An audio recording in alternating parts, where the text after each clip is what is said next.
नमस्कार, live express news में आप सभी का स्वागत है। जैसा कि आप सभी जानते हैं, विकास दुबे एनकाउंटर मामले में जो है लोग तरह तरह की जो बात जो है सामने आ रही है। विकास दुबे एनकाउंटर मामले को लेकर है, इस वक्त हमारे साथ मौजूद हैं कांग्रेस के तेज तरार नेता लक्ष्मीकांत शर्मा जी। आइए जानते हैं उनका क्या कहना है इस बारे में। देखिए साहब, जहाँ तक विकास दुबे के एनकाउंटर का मामला है, इसमें दो बातें हैं। सबसे पहले तो अगर आप देखें कि एक दुर्दांत हत्यारा जिसने अभी हाल ही में 8 पुलिस कर्मचारियों का, 8 पुलिस के जवानों का एनकाउंटर किया था, उन्हें मार गिराया था, ऐसे व्यक्ति का मारा जाना बेहद सुकून की बात है। कोई अब अपराधी हो जो समाज के लिए ख़तरनाक हो, विकास दुबे निश्चित तौर पर समाज के लिए, सोसाइटी के लिए ख़तरनाक था। उसका मारा जाना जो है वो कहीं ना कहीं सुकून देने वाली बात है उन परिवारों के लिए भी जिनके परिवारों के जो हैं लाल गए थे। उन नौजवान साथियों के लिए एक संदेश भी है जो कहीं ना कहीं गुमराह हो जाते हैं अपराध की दुनिया के लिए। लेकिन जिस तरीके से एनकाउंटर हुआ है, जिस तरीके से ये सारा मामला है, जिस तरीके से उसने सरेंडर किया, फिर उसका एनकाउंटर हुआ, ये सब मामला कहीं ना कहीं संदिग्ध बनाता है। देखिए, विकास दुबे का मारा जाना कोई बड़ी बात नहीं है, उसे मरना ही था। वो आज नहीं मरता तो कल मरता, कुछ दिन बाद मरता। लेकिन एक चीज़, एक राज जो इसके साथ चला गया वो ये था कि आखिर कौन लोग थे जो विकास दुबे के पीछे काम कर रहे थे, कौन लोग थे जिनके संरक्षण में विकास दुबे जैसा खतरनाक अपराधी पल रहा था। निश्चित तौर पर कोई ना कोई ऐसी लॉबी थी जो उसके लिए काम करते थे। अपराधी, देखिए यहाँ तो एक कत्ल भी इंसान अगर कर दे, कत्ल करके भी इंसान का बचना नामुमकिन होता है। कहते हैं कि कानून के हाथ बड़े लंबे होते हैं, और क्योंकि मैं खुद एक एडवोकेट हूँ, मुझे मालूम है कि अपराधी का बचना इतना आसान कभी होता नहीं। लेकिन विकास दुबे जैसा व्यक्ति 60 मुकदमे जिस पर चल रहे हों, हत्या के और डकैती के, फिरौती के, जिस आदमी पर 60 मुकदमे हों, वो व्यक्ति, वो शख्स अगर उत्तर प्रदेश के अंदर खुलेआम घूमता है, खुलेआम दरबार लगाता है, खुलेआम चुनाव भी लड़ता है, तो कहीं ना कहीं, मेरी बात नहीं है, पूरा देश इस बात में शंकित है कि कहीं ना कहीं किसी ना किसी का हाथ तो उसके ऊपर था। जहाँ तक हम इसकी पृष्ठभूमि में जाते हैं, विकास दुबे शुरुआत जिसकी हुई थी भारतीय जनता पार्टी के कार्यकर्ता के रूप में, वो भारतीय जनता पार्टी का उसने खुद भी माना था, भारतीय जनता पार्टी के लोगों ने भी ये माना है कि हाँ, वो शुरू में उसकी राजनीतिक जो सफ़र था वो भारतीय जनता पार्टी से शुरू हुआ था। उसके बाद वो बसपा में भी रहा, सपा में भी रहा। लेकिन इन सब के बावजूद मैं एक बात कहना चाहता हूँ कि वो किसी पार्टी में रहा, किसी दल में रहा, अपराध उसकी प्रवृत्ति थी। पिछले 3 साल से, जब 2017 में मार्च में भारतीय जनता पार्टी की सरकार आई थी, तो योगी जी ने यह कहा था कि मैं उत्तर प्रदेश को अपराध मुक्त राज्य बनाऊंगा। निश्चित तौर पर उन्होंने बड़े बड़े एनकाउंटर भी किए।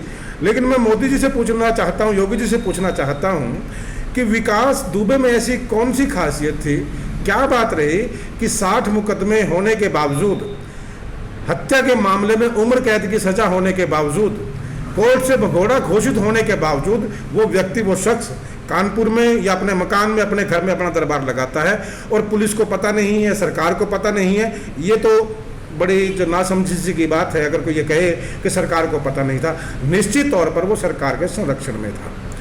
मैंने जब वो भागा है, जिस दिन 8 पुलिस कर्मचारियों की हत्या करके, उसके अगले दिन उसका एक वीडियो देखा था, वीडियो क्लिप देखी थी मैंने एक चैनल के ऊपर, जिसमें वो भारतीय जनता पार्टी के 2 विधायकों का नाम लेता है जो कानपुर जिला से संबंध रखते हैं। 2 विधायकों का उसने नाम लिया था। उसने खुलेआम कहा था वीडियो क्लिप के अंदर कि हाँ, मुझे मदद मिलती है और ये 2 विधायक हैं भारतीय जनता पार्टी के, ये मेरी मदद करते हैं हर मामले के अंदर। उन विधायकों ने, हालांकि उसी वीडियो के दूसरी जब चैनल के ऊपर वो बात चल रही थी, जो चैनल का एंकर है उनको दिखा रहा था, वो बता रहा था, उनसे पूछ रहा था, तो उन लोगों ने मना किया था कि हमारा विकास दुबे से कोई संबंध नहीं है। और ये हर पॉलिटिशियन करता है, हर व्यक्ति करता है। जब तक कोई व्यक्ति अपराधी घोषित नहीं होता, सब उसके साथ प्रेम के पिंग बढ़ाते हैं। लेकिन जब वही व्यक्ति अपराधी घोषित हो जाता है तो उसके सगे संबंधी भी उससे दूर चले जाते हैं। ये कोई नई बात नहीं है। नई बात, जो असली बात है, वो ये थी कि विकास दुबे ने भारतीय जनता पार्टी के 2 विधायकों का नाम खुलेआम लिया था। उसके बाद उसी दिन, सेम डे की मैं बात करता हूँ, विकास दुबे के घर को तहस नहस कर दिया जाता है। सबसे पहला प्रश्न ये उठता है कि आज तक विकास दुबे से बड़े बड़े अपराधी भी हुए हैं, बड़े बड़े गैंगस्टर भी हुए हैं, बड़े बड़े आतंकवादी भी हुए हैं, क्या योगी जी ये बात बता सकते हैं कि कितने अपराधियों के भाग जाते ही अगले दिन उनके घर को तहस नहस कर दिया गया हो? मैं विकास दुबे का फेवर यहाँ नहीं करता, लेकिन मैं जानता हूँ कि विकास दुबे के घर को तहस नहस करने के पीछे कोई ना कोई सरकार की मंशा थी।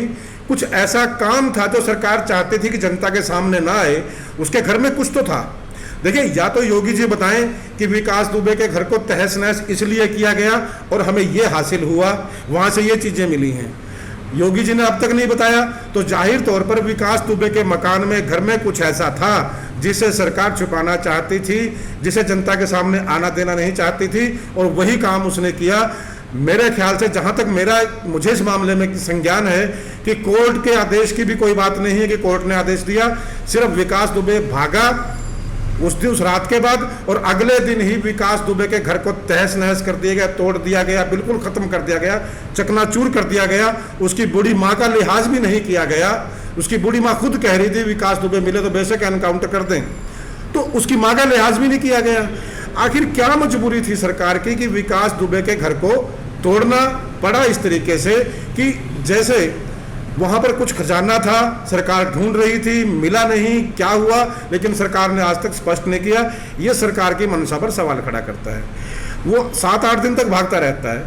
कल उज्जैन के मंदिर महाकाल में वो अचानक से प्रकट होता है, और जब मैं सुबह उठता हूँ, मैंने खुद टीवी पर देखा है कि एक खबर चल रही है कि विकास दुबे ने सरेंडर किया। सरेंडर शब्द का प्रयोग किया गया था सुनील जी, वहाँ पर कोई गिरफ्तारी की बात नहीं थी।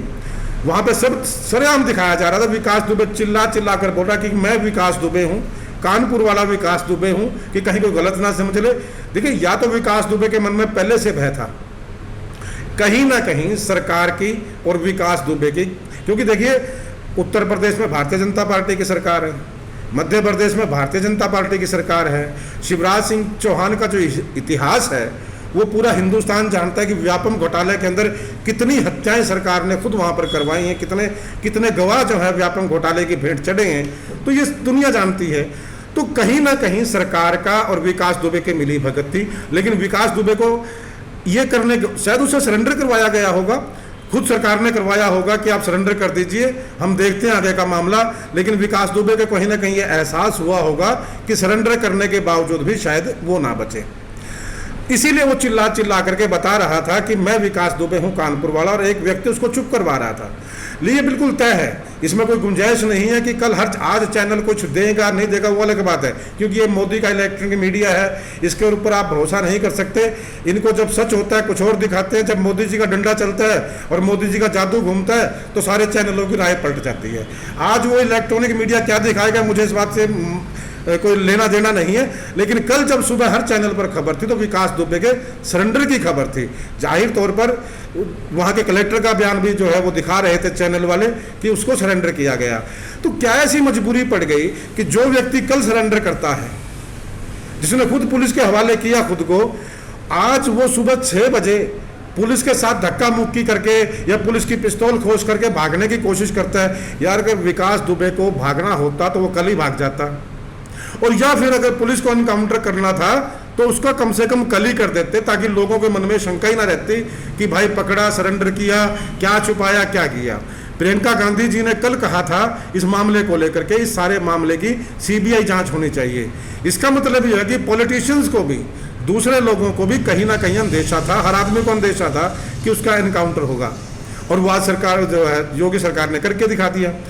दूसरा इसमें जो सस्पिशियस है, जो मैं कहना चाहता हूँ, मीडिया की गाड़ियां जो है विकास दुबे की गाड़ी के पीछे पीछे जा रही हैं, काफिला पूरा जा रहा है, उसको कवर कर रहे हैं, लेकिन एक जगह पर जा करके ऐसी क्या नौबत आई कि उन गाड़ियों को चेकिंग के बहाने से, किसी बहाने से ही उन गाड़ियों को, मीडिया की गाड़ियों को रोक दिया गया। पुलिस की गाड़ियों को चेकिंग क्यों जरूरत नहीं थी भाई, उनकी तो कोई चेकिंग नहीं, वो गाड़ियां आगे चली गई, और आधे घंटे का मेरे ख्याल से फर्क रहा होगा कि आधे घंटे के बाद जब वहाँ पर वो गाड़ियाँ पहुँचती हैं तो विकास दुबे का एनकाउंटर हुआ हो चुका होता है। और बताया ये जाता है कि विकास दुबे, एक जो गाड़ी पलट जाती है, अभी समाचारों में देख रहे थे कि वो गाड़ी भी दूसरी है, कि विकास दुबे किसी और गाड़ी में था टोल नाके के ऊपर, और जब एनकाउंटर की बात आती है तो गाड़ी दूसरी पलटी हुई दिखाई जाती है।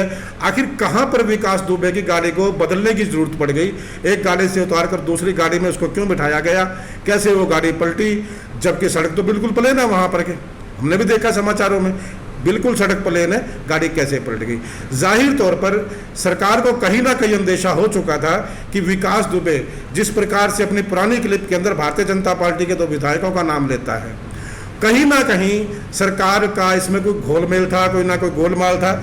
सरकार का कहीं ना कहीं नाम ना आ जाए, योगी जी को डर था, वो डर रहे थे कि कहीं विकास दुबे, क्योंकि देखिए एक बात तो दुनिया के सामने है, मेरे कहने की बात नहीं है कि 3 साल के अंदर 3 साल तक कोई भी अपराधी, जब योगी जितने सक्षम है कि किसी का भी एनकाउंटर करवा देते हैं अपराधी का, तो 3 साल तक विकास दुबे उस टेरिटरी के अंदर कैसे बच जाता है जिसके ऊपर 60 मुकदमे दर्ज हैं, जो जेल से उम्र कैद की सजा जिसको कोर्ट से हो चुकी है, जो भगोड़ा भी साबित हो चुका है, वो व्यक्ति वहां पर रहता कैसे है। कहीं ना कहीं सरकार को खतरा था कि सरकार इसमें नंगी होने वाली है, सरकार का जो असली मामला है वो खुलने वाला है। इसीलिए सबसे पहले विकास दुबे के घर को तोड़ा गया।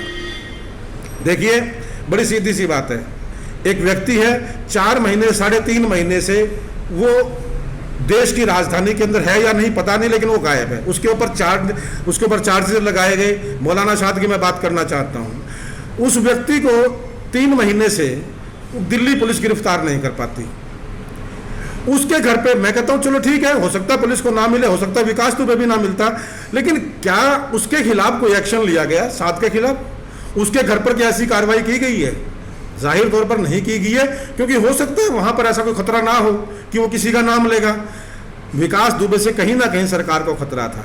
उसके घर में कुछ ना कुछ तो ऐसा था जिसे सरकार दबाना चाहती थी, सरकार छुपाना चाहती थी, और उसका जरिया सिर्फ यही था कि उसके घर को तहस नहस कर दिया जाए। सबसे पहले उसका घर तोड़ करके उन सबूतों को खत्म किया गया, उसके साथियों का एनकाउंटर किया गया जब उनको भी पकड़ सकते थे पूछताछ के लिए, उनको मार करके उनका एनकाउंटर करके गवाह खत्म कर दिए गए, क्योंकि उनको भी कुछ ना कुछ जानकारी थी कि विकास दुबे का किन किन लोगों के साथ उठना बैठा है, किन के साथ उसकी प्रेम वार्ता चल रही है। और अंत में जब ये कहीं ना कहीं सरकार को खतरा पैदा होता है, विकास दुबे का हत्या कर दी जाती है, उसका एनकाउंटर कर दिया जाता है, उसको अंजाम मिला, अच्छी बात है, उसका अंत यही था। लेकिन क्या विकास दुबे इस चीज़ का अंतिम पड़ाव था? एक अपराधी को खत्म करके आपने अपराधियों को संरक्षण देने वाले लोगों को बचाया है, उन लोगों को बचाया है जिनके दम पर विकास दुबे के अपराध का साम्राज्य कायम था। उनको सामने आना चाहिए था, उनका पता लगना चाहिए था। सरकार को चाहिए था कि विकास दुबे के माध्यम से उन लोगों तक पहुंचते। और हाँ, हम बिल्कुल प्रियंका गांधी जी के बयान से सहमत हैं कि इस मामले की बिल्कुल पूरी तरह से निष्पक्ष किसी सिटिंग जज से, न्यायाधीश से या सीबीआई जांच इसकी होनी चाहिए, और यह मामला सामने आना चाहिए कि आखिर विकास दुबे जैसे अपराधियों को बचाने वाले लोग कौन हैं, ताकि भविष्य में हिंदुस्तान की राजनीति पर कोई ग्रहण न लगे। खादी सुधार एवं विकास कार्यक्रम के अंतर्गत खादी ग्रामोद्योग संघ मिर्जापुर जिला कुरुक्षेत्र में गर्मियों के नए नए डिजाइन के शर्ट, पायजामा, कुर्ता, पैंट, लेडीज कुर्तियां तथा हाथ कता व हाथ से बने आधुनिक डिजाइन में कुशल कारीगरों द्वारा निर्मित खादी कपड़ा मिर्जापुर के अलावा गुरुकुल भवन पर भी उपलब्ध है। वहीं सभी कपड़ों पर 30% की विशेष छूट भी दी जा रही है। कृपया खादी खरीदकर कारीगरों का उत्साह बढ़ाएं। संपर्क करें सतपाल सैनी, सचिव, खादी ग्रामोद्योग संघ, ढांड रोड, मिर्जापुर, कुरुक्षेत्र, हरियाणा। कॉन्टैक्ट 9466485288।